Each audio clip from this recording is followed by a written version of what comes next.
pujian penyembahan, Pak. Ya, enggak, doa pembuka. Oh. Nah, ini layar HP. Makasih Tuhan. Thank you. Mari kita bersatu dalam doa. Puji dan syukur kami berikan kepada-Mu Tuhan Yesus. Terima kasih Tuhan.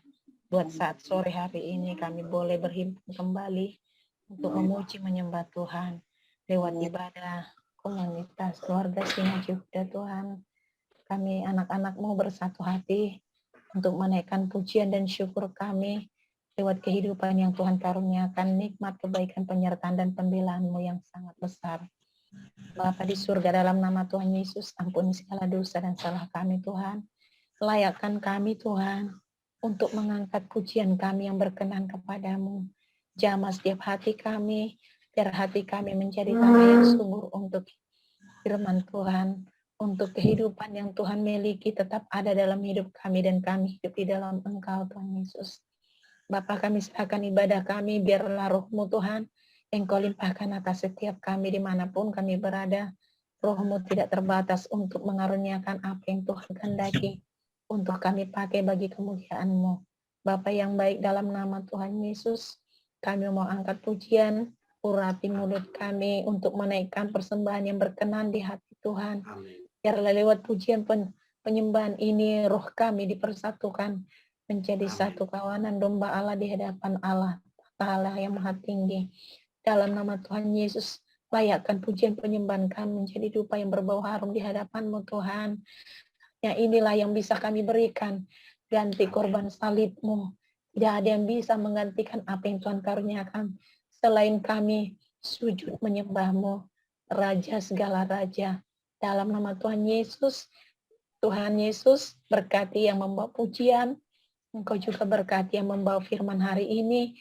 Urapi setiap hamba-Mu yang Kau pakai untuk pekerjaan Tuhan. Biar Engkau yang melayakkan semua bagi kemuliaan-Mu dan perkenanan-Mu ada atas kami. Dalam nama Tuhan Yesus kami mulai ibadah kami. Dalam nama Tuhan Yesus kami alaskan segala pekerjaan iblis, kuasa jahat apapun bentuknya kami tolak, patahkan kuasanya dalam nama Tuhan Yesus Kristus. Cara Yesus tutup bungkus kami. Biar Tuhan kepemilikan-Mu saja, kerajaan dan kuasa-Mu yang ada pada kami itu kekal selamanya. Engkau tetap junjungan kami yang hidup, Gembala Agung yang setia. Dalam nama Tuhan Yesus kami bersyukur dan berdoa. Haleluya. Amin. Amin. Terima kasih Tuhan Yesus memberkati kita semua. Kita siapkan hati kita untuk memuji Tuhan. Sebab kita percaya Tuhan senantiasa menyertai hidup kita. Apapun yang terjadi dalam hidup yang boleh kita lalui hari-hari, percaya Yesus tetap setia. Apapun yang terjadi dalam hidupku, tak pernah ku ragukan janji-Mu Tuhan. Lewat gunung yang tinggi, dalam lembah yang curam, tak pernah ku ragukan janji-Mu Tuhan. Kau berfirman dan sembuhkanku, Kau bersabda dan selamatkanku. Tiada yang mustahil bagimu. Yesus, ku percaya padamu.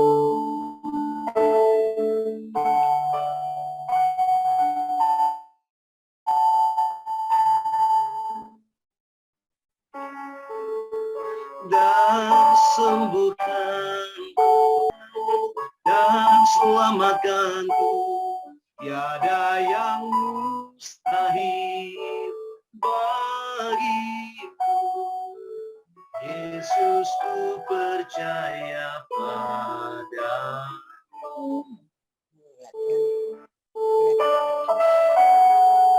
Kami percaya padamu. Hati kami Tuhan percaya. sungguh apapun yang terjadi dalam hidupku ini, tak pernah ku ragukan janji-Mu Tuhan. Lewat gunung yang tinggi, dalam lembah yang curam, tak pernah ku ragukan janji-Mu Tuhan. Kau berfirman, selamatkanku.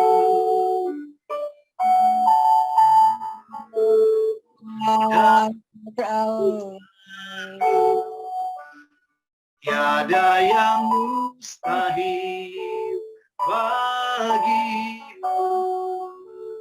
Yesus, ku percaya padamu.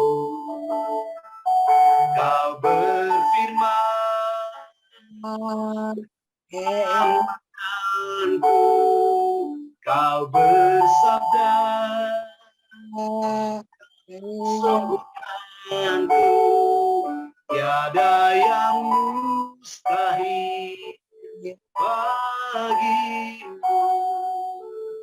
Yesus, ku percaya padamu. Yesus, ku percaya padamu. Yesus, ku percaya padamu.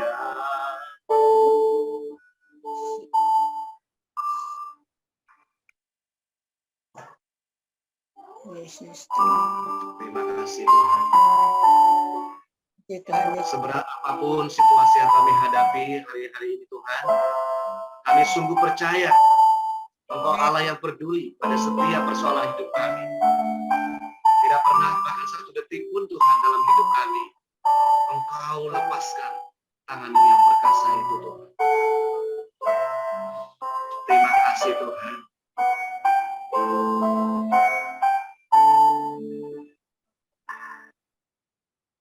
Satu perkara yang ku simpan dalam hati,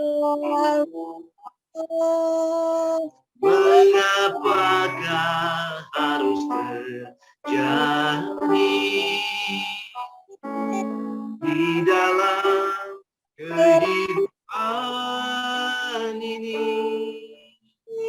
Satu perkara yang ku simpan dalam hati, tiada sesuatu kan terjadi tanpa Allah peduli. Allah mengerti, Allah peduli segala persoalan yang kita hadapi. Tak akan pernah dibiarkannya ku bergumul sendiri, sebab Allah peduli.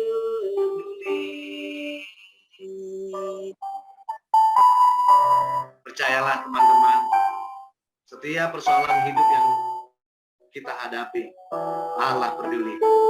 Amin. Jangan pernah mau terintimidasi oleh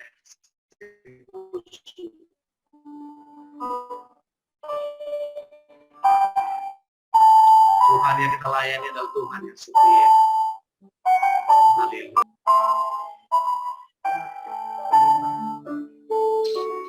Satu perkara yang ku simpan dalam hati, mengapakah harus terjadi tanpa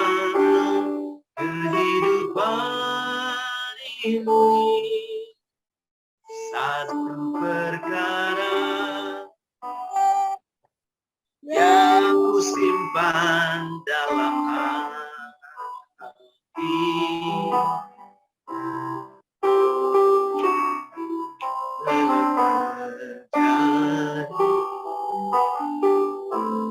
Tanpa Allah peduli, Allah mengerti, Allah peduli segala persoalan yang kita hadapi, tak akan pernah dibiarkannya bergumul sendiri, sebab Allah mengerti.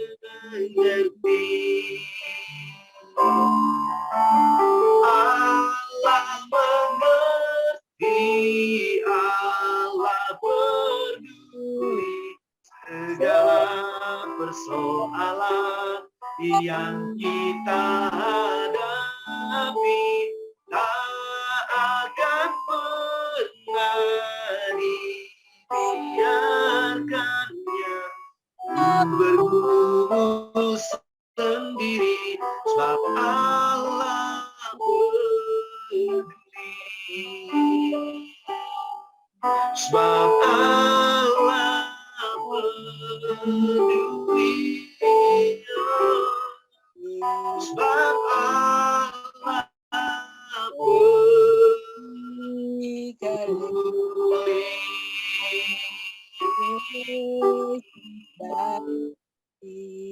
Hati kami kering Tuhan, hati kami haus akan hadirat-Mu Tuhan. Kami mau memandang hadirat-Mu Tuhan. Masuklah Tuhan, hati kami sekali lagi Tuhan. Basahi tanah kering di hati kami Tuhan. Bagaikan tanah kering yang merindukan air, demikianlah jiwa haus akan Engkau. Ku rindu selalu hadir-Mu di hidupku, memulihkan jiwa, hapuskan air mataku, mengalirlah kuasa Roh Kudus, mengalirlah di tempat ini, mengalirlah oh Roh Kudus, pulihkanku.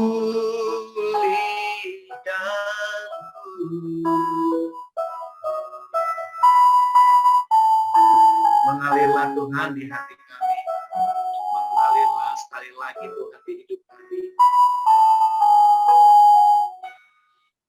Di tempat ini mengalirlah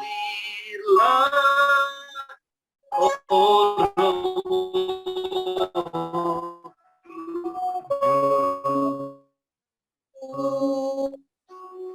di hidup. Haleluya. Bapa, kami bersyukur dan berterima kasih.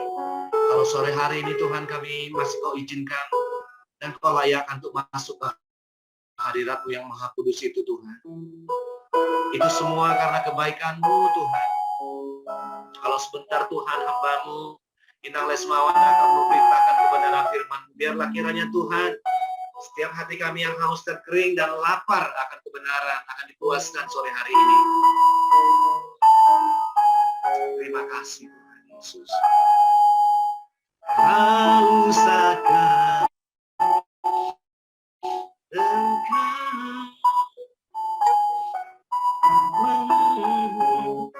kuasa Roh Kudus mengalirlah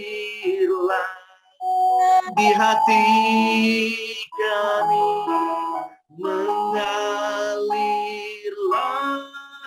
oh Roh Kudus di hidupku.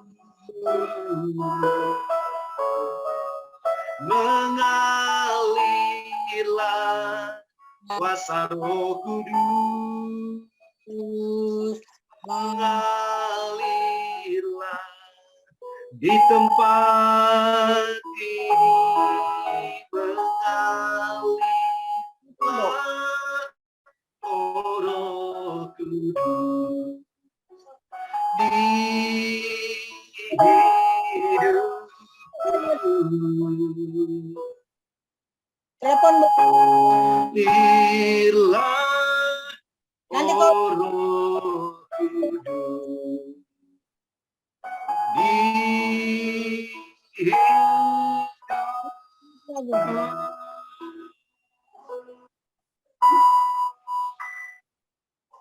Kami bersyukur Bapa karena Roh-Mu masih bekerja sampai hari ini di seluruh muka bumi, termasuk kami yang hadir ibadah di link Zoom melalui link Zoom sore hari ini Tuhan.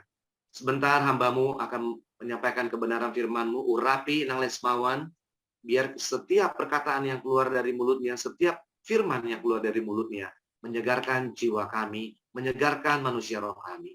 Berfirmanlah Tuhan, kami siap mendengarnya dan melakukannya. Di dalam nama Tuhan kami, Yesus Kristus, Tuhan dan Juru Selamat kami yang hidup, kami telah berdoa dan mengucap syukur. Haleluya. Amin. Silakan Inang ya, saya mau bagikan PowerPoint-nya. Oke, Inang siap ya? Oke, silakan. Iya. Terima kasih Bapak. Terpujilah Tuhan Yesus, pada sore hari ini kita mau mendengarkan sebagian daripada firman Tuhan yang kita ambil dari kisah Yunus yang melanggar perintah panggilan Tuhan kepada diri dia. Saya baca saudaraku ya, dari Yunus 3 ayat 1 sampai 10. Saya baca ya. Datanglah firman Tuhan kepada Yunus untuk kedua kalinya demikian.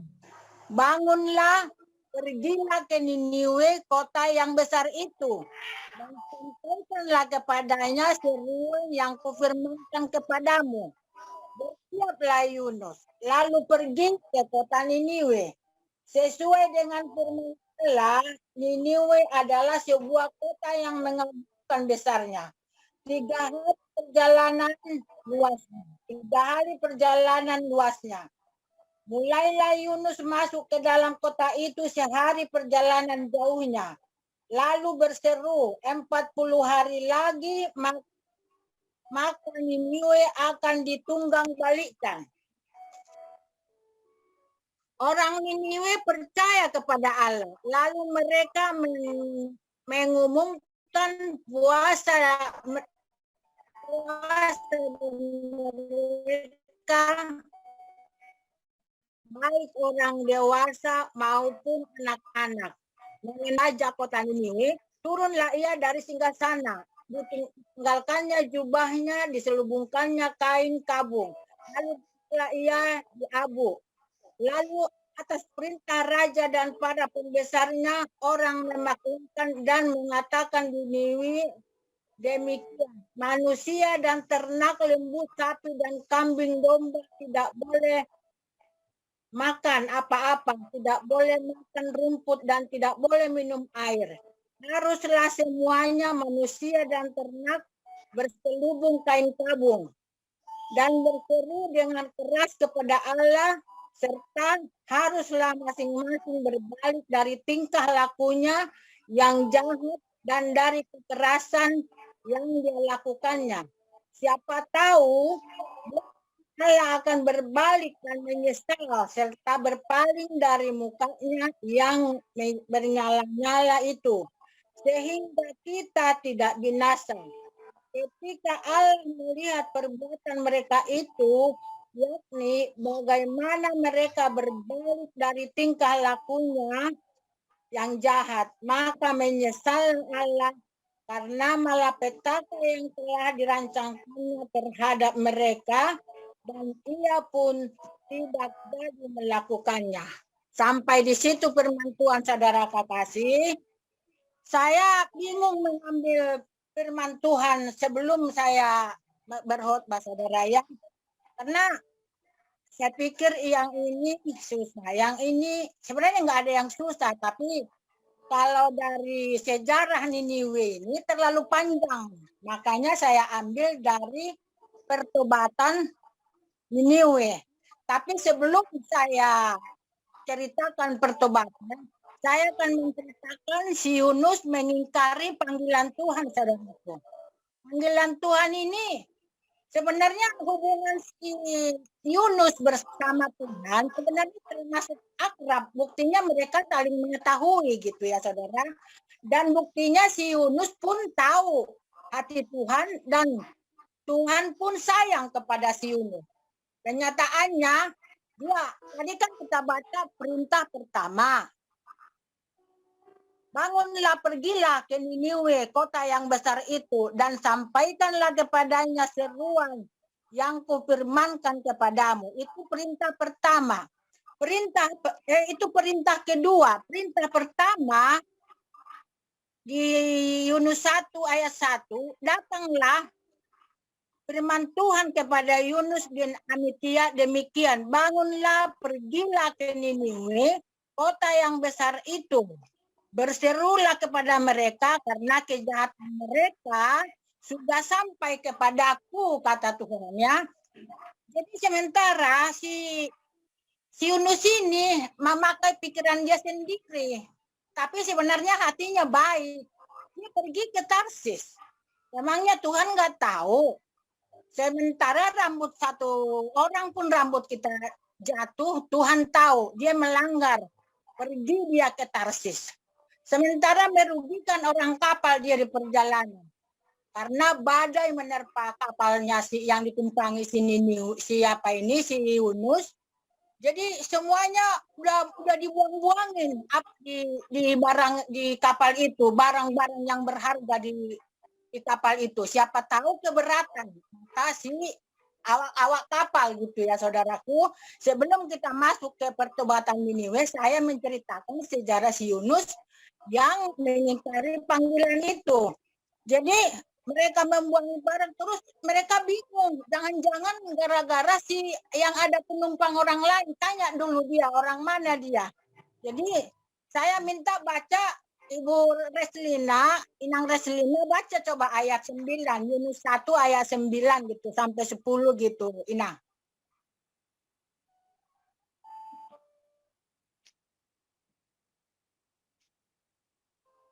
Halo? Bisa baca, Inang?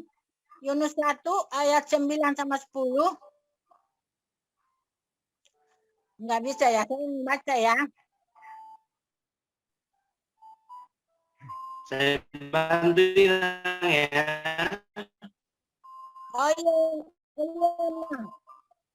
Oke, saya bantu. Yunus 1 ayat 9 dan 10. Aku takut akan Tuhan, Allah yang mempunyai langit, yang telah menjadikan lautan dan daratan. Orang-orang itu menjadi sangat takut lalu berkata kepadanya, apa yang telah kau perbuat? Sebab orang-orang itu mengetahui bahwa ia melarikan diri jauh dari hadapan Tuhan. Hal itu telah diberitahukannya kepada mereka. Demikian firman Tuhan. Nah, buktinya si Yunus takut ya, saudaraku, takut dia sama Tuhan. Berarti Tuhan itu masih melihat hati manusia, tahu hati manusia. Jadi Tuhan itu masih baik kepada Yunus, makanya dia diselamatkan waktu dibuang di laut, dimakan ikan, sampai diselamatkan lagi kembali kepada Niniwe. Diangkat dari tengah laut, diantar lagi ke Niniwe. Karena orang kapal itu bertanya, kenapa kau melarikan diri, katanya. Saya takut. Sebenarnya dia bukan takut, dia malu. Dia tidak bisa berkhotbah karena orang Niniwe itu orang-orang kaya, orang-orang hebat. Ya, dia pikir dia kan kecil, jadi nggak mau dia berkhotbah di Niniwe itu. Sehingga mereka orang kapal itu bikin undi-undian. Dipilih siapa yang kita buang dari kapal ini. Ternyata si Yunus dibuang ke laut, sehingga Tuhan sendiri yang menyelamatkan dia, dikirim ikan yang besar untuk mengangkat dia ke darat. Sampailah dia perut ikan. Jadi berdoalah si Yunus ini di dalam perut ikan. Tuhan ampuni saya salah, selamatkan saya Tuhan, katanya gitu kan saudaraku ya. Oh, jadi dia sangat ketakutan. Jadi saya baca di Yunus 2 ayat 4. Dan aku berkata telah terusir aku dari hadapan matamu. Mungkin aku memandang lagi bait-Mu yang kudus. Jadi nggak percaya lagi, saya nggak bisa lagi masuk surga. Itulah yang ditakuti si Yunus. Kalau orang kita manusia kan, kalau saya mati bagaimana harta saya? Bagaimana keadaan anak saya, apa segala macam. Kalau si Yunus waktu dalam perut ikan, dia ketakutan saudaraku. Bagaimana saya nanti lagi melihat Tuhan. Jadi Tuhan masih sayang sama si Yunus. Itulah doanya, benar-benar doa dia mengapakan hati Tuhan, saudaraku ya. Jadi dia waktu di Yunus 2 ayat 7, ketika jiwaku letih lesu, di dalam aku teringatlah aku kepada Tuhan. Nah, dia teringat kepada Tuhan. Jadi dia minta ampun dia, saudaraku. Di ayat 9, tetapi aku dengan ucapan syukur akan kupersembahkan korban kepadamu. Apa yang kunasarkan akan kubayar. Dia menyesal, dia berjanji. Tuhan, kalau saya selamat, saya mau jadi orang baik, Tuhan, kata si Yunus. Sehingga dia diselamatkan lagi, saudara. Yunus 2 ayat 10, kembali saya baca. Coba Diamang yang baca deh. Yunus 2 ayat 10, Damang.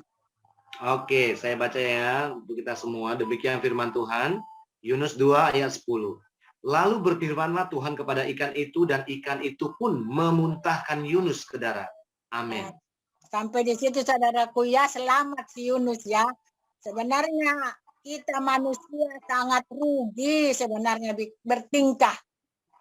Nggak patuh. Saya tidak merasakan, mungkin kalau saya bertingkah dari mulai masih muda, umur 20 tahun, umur 21 tahun saya udah menggendong anak saya yang pertama. Saya udah dalam gereja, saudara.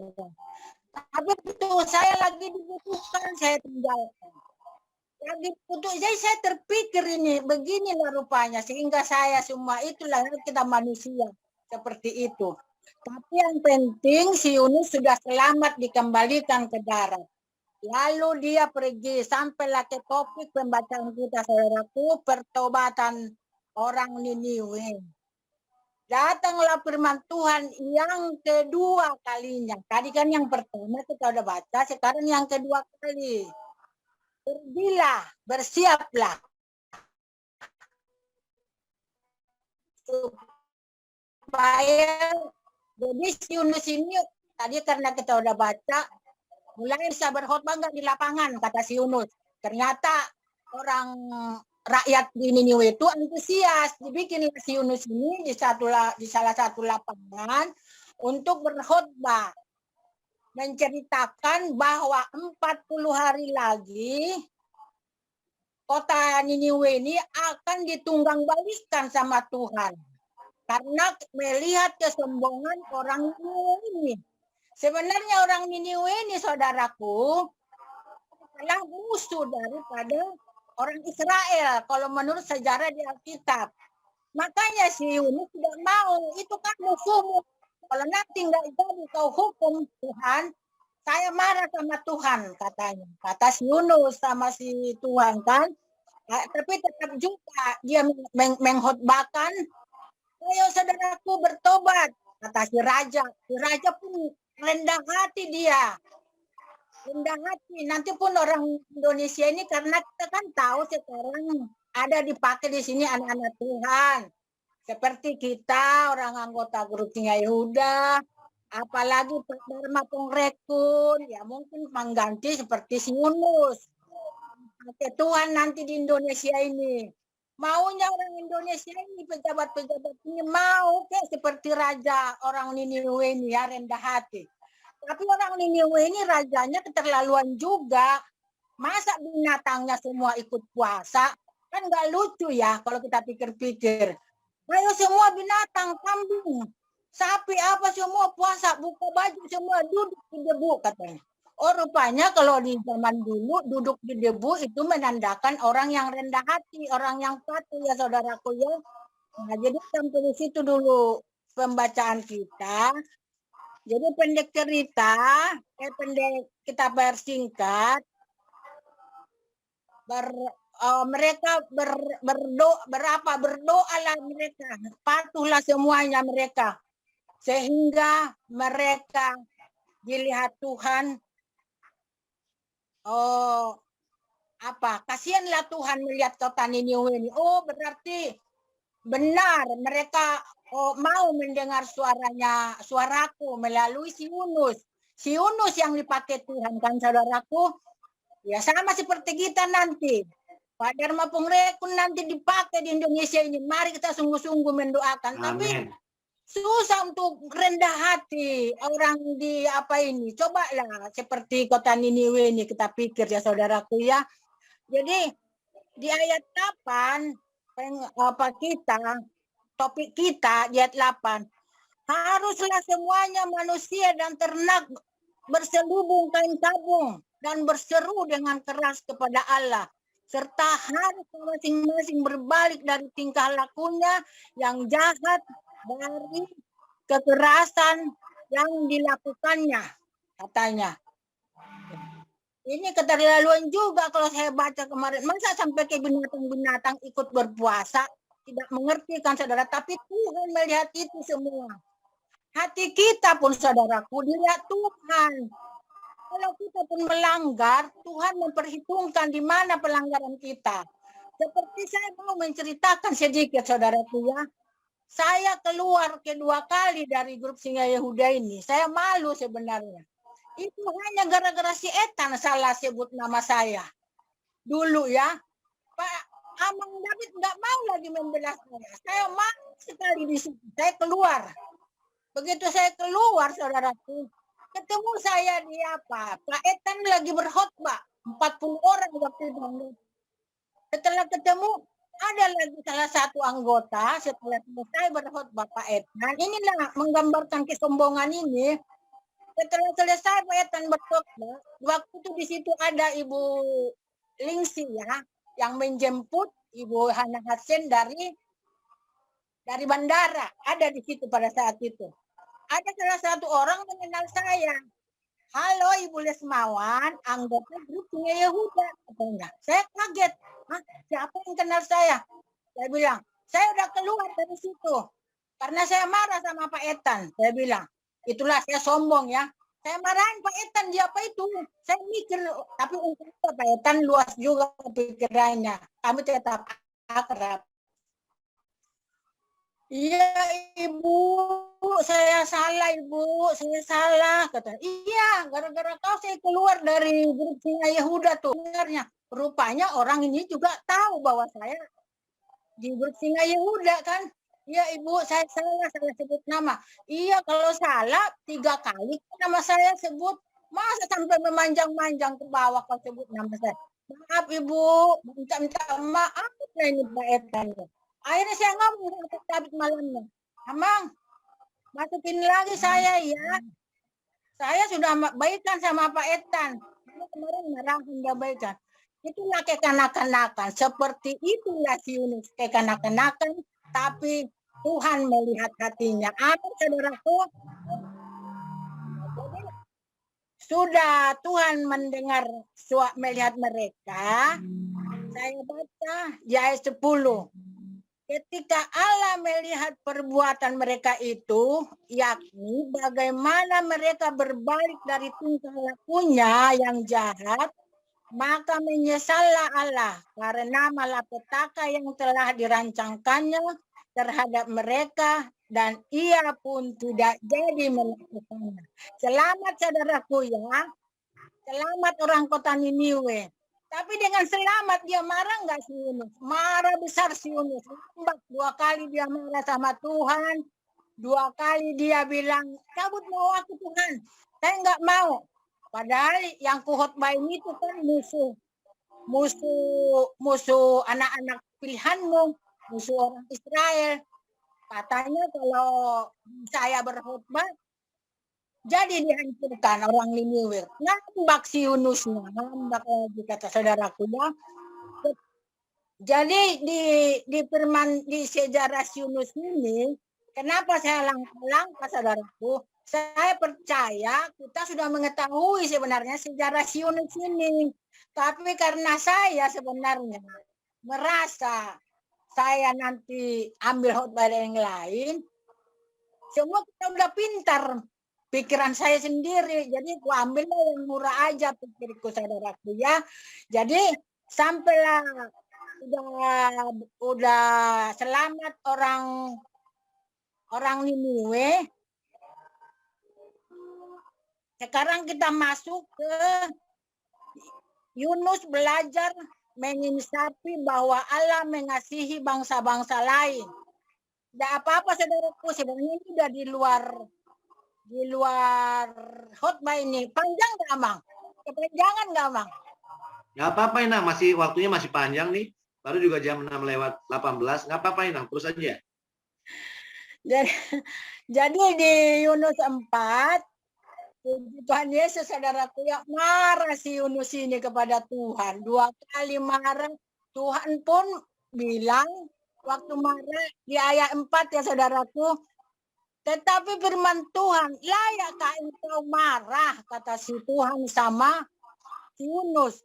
Yunus telah keluar meninggalkan kota itu dan tinggal di sebelah timurnya. Ia mendirikan di situ sebuah pondok dan ia duduk di bawah naungannya. Ini Yunus 4 saudaraku ya, Yunus 4 yang kubaca Yunus 4 ayat 4 sampai 5.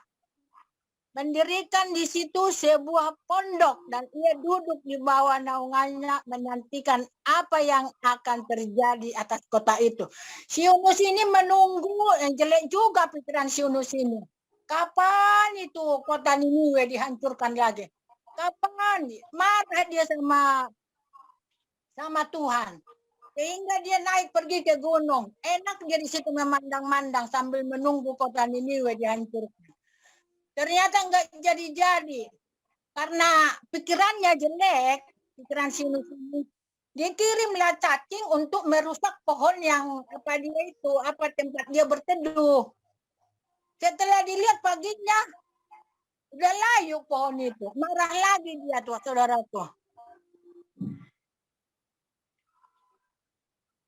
Marah lagi dia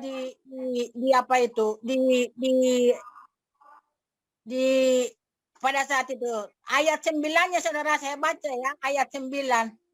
Tetapi berfirmanlah Allah kepada Yunus, layakkah engkau marah karena pohon jarak itu? Jawab, selayaknya lah aku yang marah kepadamu, kata Tuhan. Seharusnya saya yang marah, bukan kau. Yunus selalu Allah berfirman, engkau sayang kepada pohon. Ayat 10-nya. Amang tolong baca, Amang. Maaf, Amang ya. Ayat apa-apa, Inang, lanjut. Bagus, Inang. Ayat 10-nya. Lalu Allah berfirman, engkau sayang kepada pohon jarak itu, yang untuknya sedikit pun engkau tidak berjerih payah, dan yang tidak engkau tumbuhkan, yang tumbuh dalam 1 malam dan binasa dalam 1 malam pula, kata Tuhan sama si Yunus. Saya yang menumbuhkan, supaya engkau berteduh, tapi pikiranmu kotor. Selalu menunggu-nunggu kota Niniwe dihancurkan. Jadi Tuhan marah.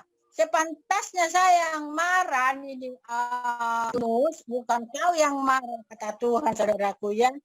Jadi itulah sejarah si Yunus ini. Sebenarnya banyak sama kita, tapi Kadang-kadang kita tidak memikirkan bagaimana Tuhan itu berkuasa atas hidup kita. Tuhan Yesus sangat berkuasa. Makanya saya bisa menceritakan sejarah si Yunus ini. Yang 2 malam ini saya sangat merenung hidup saya, sangat merenung. Saya sedikit bercerita saudaraku ya, tentang saya keluar nih yang ketiga dari grup Singa Yehuda. Banyak juga saya dihajar Tuhan. Ya cucu saya yang sakit mau dioname, yang si Irwan lah tabrakan, yang dikeluarin lah dari kerjaan. Dalam hati saya benar-benar ditempatkan depannya di grup Singa Yehuda ini pikiran saya. Saya ngadu sama orang-orang, tapi orang-orang yang baik gitu ya. Aku nggak ngatain, tapi ngadu seperti si Yunus ini. Udah aku berkhotbah, bukannya jadi di ini kayak begitulah mengeluh gitu. Tapi hati saya tuh damai sekalipun saya ini. Jadi memang kita harus apapun keluhan kita, Tuhan Yesus itu masih tahu isi hati kita. Jadi saudaraku, kita yang mendengarkan firman Tuhan pada sore hari ini, mari saudaraku, saya sudah tua ya, berbahagialah yang masih muda, yang tekun. Sekarang tekun, saya juga dulu tekun, tapi nggak mengerti. Seradak seruduk aja saya melayani Tuhan. Giliran saya disenangin orang, saya tinggal. Itu kan perbuatan jahat juga itu saudaraku ya. Saya pernah membaca firman Tuhan di Amsal. Itu pastinya di Amsal, tapi saya lupa ayatnya. Oh, berpikirlah, berhikmatlah katanya. Jauhkanlah dirimu dari kejahatan dan takutlah akan Tuhan. Semua firman Tuhan yang selama saya mau berkhotbah di grup Singa Yehuda ini sekarang, banyak saya merenung. Banyak saya, apalagi di kampung ini kejadian juga saya. Suami saya lagi disenang-senangin orang bermain organ, ini orang tetangga dengar nih suara saya sekarang. Hanya gara-gara saya berantem dengan pendeta, saya suruh suami saya stop. Malam ini saudara saya mau berangkat, mau ngomelin Marga Marbun lagi pendeta itu. Paginya dia sudah hancur kepalanya, pecah. Jadi untung saya belum jadi ngomelin. Keluar darah, semua keluar darah. Dibawa ke Medan, diopname. Tapi dia udah nggak bisa mikir normal lagi. Jadi pindahlah dia ke kampung ini. Sebenarnya kita kan nggak tahu apa rencana Tuhan itu dalam hidup kita. Sehingga kita mau seenaknya aja. Jadi saudaraku, kita belajar dari Yunus ini, takutlah kita akan Tuhan saudaraku. Saya mudah-mudahan saya mulai bertobatlah seperti orang Raja Niniwe ini. Jadi jangan bodoh pikiran kita. Sampai disitulah pembacaan firman Tuhan malam ini. Saya mau memang sempurnakan karena ini mungkin belum sempurna. Sudah Inang?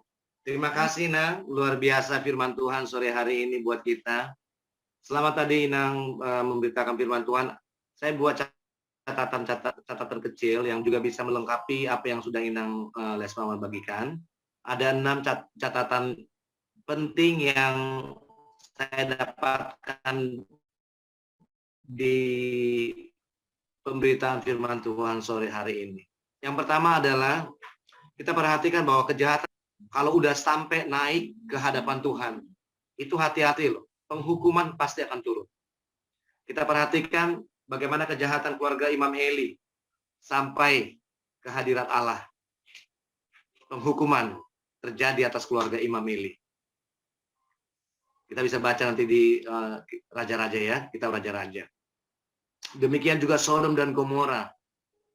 Kemudian demikian juga dengan Niniwe. Yang saya lihat perbedaan antara Sodom dan Gomora dan Niniwe adalah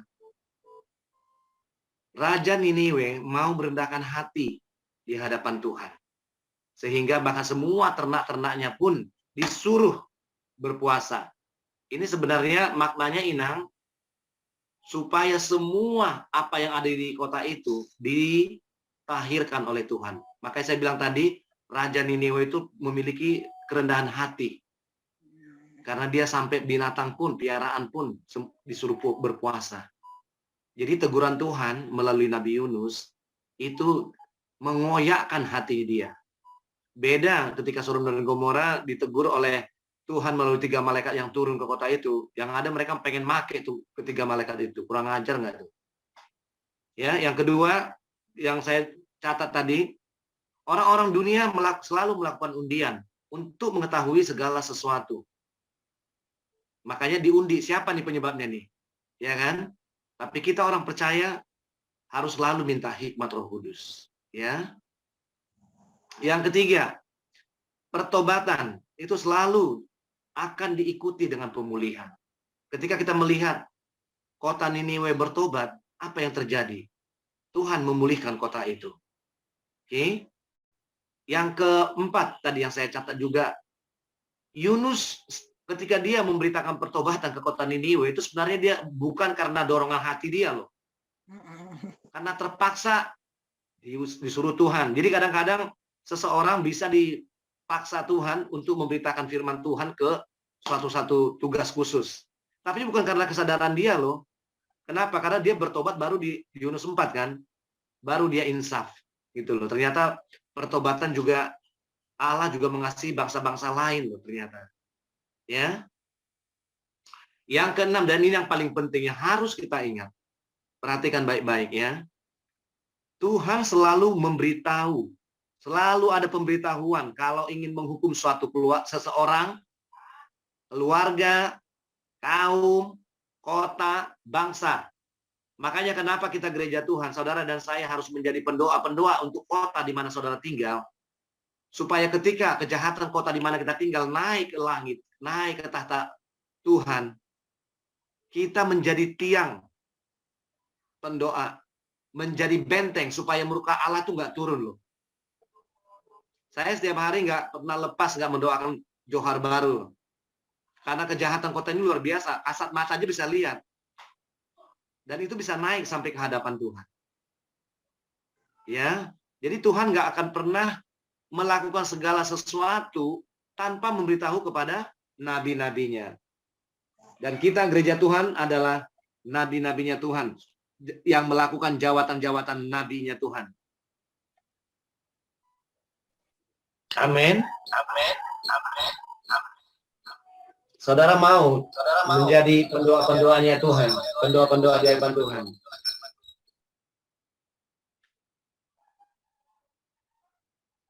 Amin. Baik, terima kasih Inang. Kita siapkan hati kita untuk kita masuk dalam perjamuan kudus. Saya sangat diberkati untuk kebenaran firman Tuhan sore hari ini. Saya nggak tahu bagaimana dengan saudara, tapi dari poin-poin tadi yang Inang bawakan dan juga apa yang Roh Kudus tambahkan di hati saya itu teguran buat kita. Kita harus selalu ingat, kita diselamatkan oleh Kristus Yesus itu bukan emas dan perak loh. Emas dan perak bisa dinilai. Tapi dia menyelamatkan kita dengan darahnya yang mahal loh. Makanya saya sangat suka heran melihat orang-orang melayani Tuhan itu selalu ada motif-motif pribadi.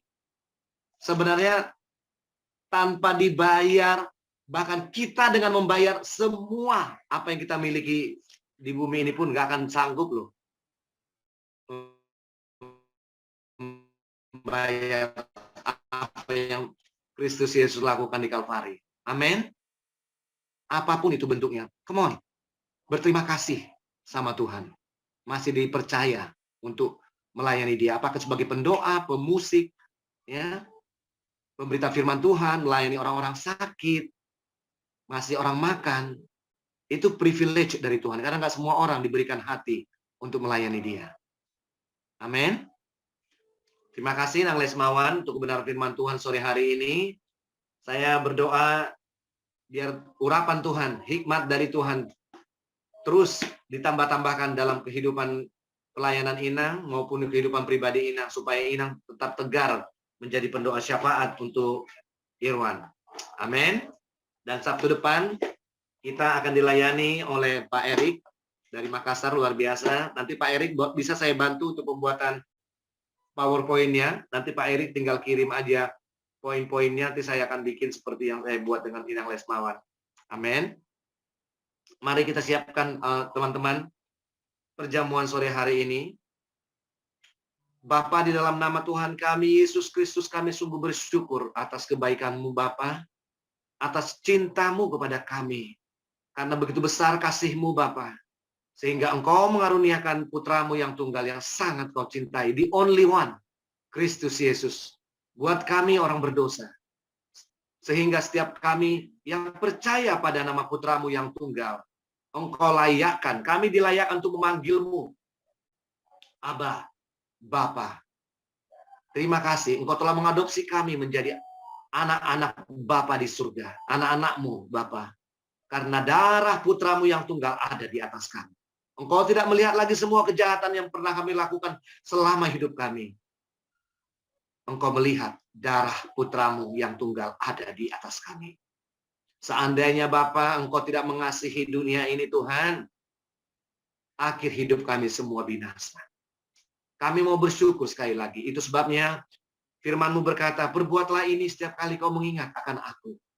Setiap kali kami melakukan perjamuan kudus ini Bapa, kami ingat pengorbanan putra-Mu yang tunggal, Kristus Yesus di Kalvari untuk kami. Kami siapkan hati kami Bapa, dalam nama putra-Mu yang tunggal, Tuhan kami Yesus Kristus, kami berdoa mengucap syukur. Haleluya. Amin. Mari Bapak Ibu, kita angkat tinggi-tinggi roti perjamuan yang adalah tubuh Kristus di atas kepala kita. Sebab apa yang telah kuteruskan kepadamu telah aku terima dari Tuhan. Yaitu bahwa Tuhan Yesus pada malam waktu ia diserahkan mengambil roti dan sesudah itu ia mengucap syukur atasnya. Ia memecah-mecahkannya dan berkata, ini Yesus sendiri yang berkata, inilah tubuhku yang diserahkan bagi kamu. Perbuatlah ini menjadi peringatan akan aku. Mari kita makan dengan ucapan syukur di dalam nama Tuhan Yesus Kristus. Amin. Thank you, Lord.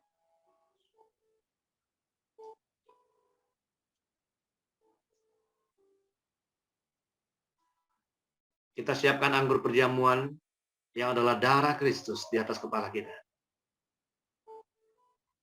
Demikian juga ia mengambil cawan sesudah makan lalu berkata, cawan ini adalah perjanjian baru yang dimateraikan oleh darahku.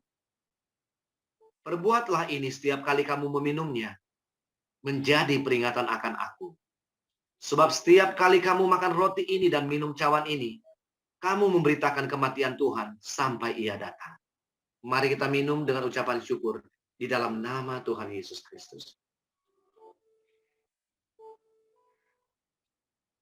Terima kasih Tuhan. Darah-Mu Yesus, sucikan aku. Darah-Mu Yesus, bebaskanku. Darah-Mu Yesus, ubahkan aku. Ku dijadikan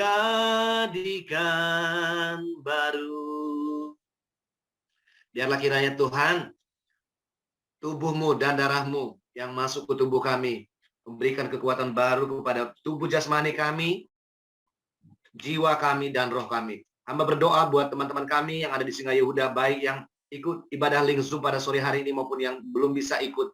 Bagi setiap mereka yang memiliki kelemahan-kelemahan tubuh yang saat ini sedang mengalami sakit penyakit kelemahan tubuh oleh bilur-bilur-Mu Tuhan, mereka kami berdoa dan mengucap syukur.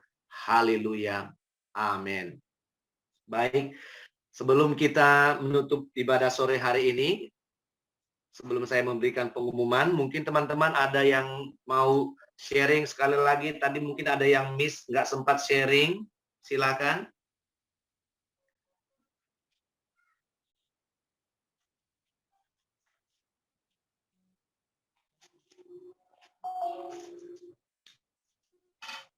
Baik, sepertinya tidak ada. Ada beberapa pengumuman, teman-teman. Oh, silakan.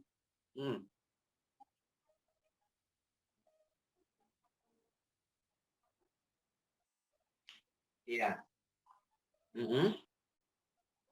Jadi begini, kalau kita baca dan Iya, betul. Jadi sebelum Tuhan menghukum seorang pribadi, seseorang, keluarga, kaum, kota, bangsa, itu pasti ada sidang ilahi dulu. Ya, kalau si Shirley nanti baca kitab Raja-Raja, bagaimana Tuhan menjatuhkan hukuman atas keluarga Imam Eli. Tuhan udah cukup sabar loh, ngelihat selama Imam Eli jadi imam, anak-anaknya bercabul di bait Allah tuh dibiarin. Mereka makan begitu rakus, semua persembahan-persembahan dibiarin. Nggak ada teguran. Tuhan diam-diam aja, dia pikir si Imam Eli merasa fine-fine aja kan. Tapi lihat, Tuhan begitu berfirman pasti terjadi loh. Bahkan matinya Imam Eli udah dikasih tahu sebelumnya. Demikian juga ketika Tuhan menghukum Sodom dan Gomora, keluarga Saul, Niniwe, dunia ini. Pasti ada pemberitahuan. Raja Nebukadnezar juga. Bahkan kita pribadi pun kalau kita ikut Tuhan, coba di rewind, di flashback bagaimana Tuhan juga kadang-kadang menegur kita. Saya pribadi sering ditegur Tuhan dengan cara keras. Ya, sejak saya mulai bertobat dan lahir baru tahun 1907, terima Yesus sebagai Tuhan dan Juru Selamat saya. Saya pernah 2 kali lari dari pelayanan, 2 kali pula saya dihajar Tuhan. Makanya orang kalau sudah masuk dalam pelayanan, jangan pernah mundur loh. Tinggal tunggu waktu penghukuman Tuhan akan terjadi. Jangan mundur. Apalagi kalau pelayanan itu Tuhan yang kasih loh. Tuhan yang suruh. Saya pribadi ngalamin 2 kali. Dihajar Tuhan habis-habisan sampai nggak punya apa-apa, sampai ancur-ancuran. Saya mau Bangkit cerita lagi. Saya mau cerita sedikit. Boleh, Nang. Pelayanan nggak semua juga dari Tuhan. Kenapa bilang? Setiap saya ada sedikit masalah di sini, saya mau rajin grup ini. Semua welcome sama saya, welcome semua, sayang gitu sama saya. Saya nggak mau lagi, nggak mau lagi. Akhirnya Tuhan antar lagi saya ke sini, berarti saya udah tempatkan tuh.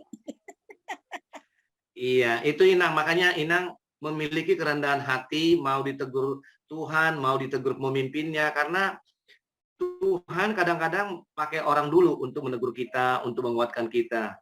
Tapi bisa juga dengan caranya dia sendiri. Gitu Inang. Makanya saya bersyukur Inang sekarang makin meningkat, makin pesat kemajuan rohaninya, dan saya berdoa biar Tuhan terus pakai Inang ya sampai nafas terakhir. Sebab melayani Tuhan itu kalau memang panggilan dari hati kita dan jadi suatu sukacita buat kita, percaya deh, nggak ada satu kekuatan neraka pun yang bisa menghalangi kita untuk maju terus. Amin. Kalau saudara, Amin. iya, saudara sudah dipenuhi dengan Roh Kudus, percaya Yesus sungguh-sungguh, setan paling kuat dari neraka dikirim siapapun, dikirim setan di Lucifer, nggak ada yang bisa menghalangi kita untuk terus maju bersama Tuhan, dan tidak ada satupun kekuatan neraka yang bisa menghalangi kasih Tuhan sama kita. Amin. Amin. Nah, ada sedikit pengumuman. Besok kami akan melayani kaum jemaat Tuhan di Pemulung di Tanah Tinggi. Tetapi ada kendala nih. Saya lihat cuaca yang tidak baik. Kita berdoa besok baik-baik saja supaya segala sesuatu bisa berjalan dengan lancar. Amin. Doakan juga buat tim di sini supaya kami juga bisa bersinergi, karena sekarang kita kan punya tenda dan tendanya itu berat banget loh, nggak bisa diangkat oleh 2 orang. Jadi nanti setiap pelayanan saya butuh 4 orang untuk membawa ini ke tempat pelayanan. Doakan ya Bapak Ibu. Kemudian di bulan Februari nanti kami juga akan mengadakan pelayanan ke panti asuhan dan panti jompo. Saya sudah hubungi ke panti asuhan dan panti jompo yang mau kita layani. Mudah-mudahan minggu depan saya bisa bertemu dengan pengurusnya dan saya akan bicara tujuan kita untuk melayani saudara-saudara kita di sana. Dukung terus dalam doa. Kita percaya apa yang Tuhan suruh pasti Dia yang menggenapinya. Saya nggak pernah mau melakukan segala sesuatu kalau Tuhan nggak suruh. Tahun lalu Tuhan suruh untuk melayani kaum marginal, Tuhan sendiri yang ngasih bahkan step-stepnya untuk kita mulai survei, ketemu orang-orang di sana, sampai hari ini. Dan luar biasa, saya melihat bagaimana pekerjaan Tuhan di jemaat Pemulung di sana. Kita nggak perlu silau dengan semua gereja-gereja yang memiliki jemaat besar, pelayanan yang megah mewah, bukan itu tujuan pelayanan yang Tuhan suruh sesuai dengan Matius 28. Tujuan kita diselamatkan Tuhan adalah untuk menjadikan segala bangsa muridku, menjangkau jiwa-jiwa, bukan membangun gereja gedung megah ya dengan sound system yang luar biasa, kemudian ngumpulin orang-orang dari satu gereja, gedung gereja, terus nggak bertumbuh, itu sama lumpuh. Saudara dan saya dipanggil untuk berbuah, untuk keluar, bukan di dalam gereja. Amin. Amin. Baik. Kita mau tutup ibadah kita. Sore hari ini saya sangat diberkati kehadiran teman-teman semua. Nanti minggu depan jangan lupa undang teman-teman kita yang banyak, lebih banyak lagi karena Pak Erik akan memberitakan firman Tuhan. Mari kita deklarasikan pengakuan iman rasuli kita sebelum kita masuk dalam doa berkat. Aku percaya kepada Allah Bapa yang Maha Kuasa, Khalik langit dan bumi, dan kepada Yesus Kristus, anaknya yang tunggal, Tuhan kita yang dikandung dari Roh Kudus, lahir dari anak darah Maria yang menderita sengsara di bawah pemerintahan Pontius Pilatus, disalibkan, mati dan dikuburkan, turun ke dalam kerajaan maut, pada hari yang ketiga bangkit pula dari antara orang mati, naik ke sorga, duduk sebelah kanan Allah Bapa yang Maha Kuasa, dan dari sana ia akan datang untuk menghakimi orang yang hidup dan mati. Aku percaya kepada Roh Kudus, gereja yang kudus, dan persekutuan orang kudus, pengampunan dosa, kebangkitan orang mati, dan hidup yang kekal. Amin. Mari kita terima berkat dari Bapa di surga. Kita angkat tangan kita tinggi-tinggi di hadapan Bapa di surga. Berkat dari Bapa di surga di dalam persekutuan anaknya yang tunggal, Kristus Yesus, dan penghiburan Roh Kudus, menyertai kita semua dari sekarang sampai selama-lamanya. Terimalah berkat Abraham, Ishak, dan Yakub di dalam Kristus Yesus. Haleluya. Amin. Terima kasih teman-teman. Tuhan Yesus memberkati. Sekali lagi saya mengucapkan terima kasih kepada teman-teman yang sudah berpartisipasi untuk hadiah lukisan Pak Dharma. Tuhan Yesus memberkati. Shalom. Ya, salam. Terima kasih Pak David. Terima kasih, Terima kasih Inang atas firman-Nya. Sangat memberkati. Ibu siapa yang dari Ini dari si Bolga ini.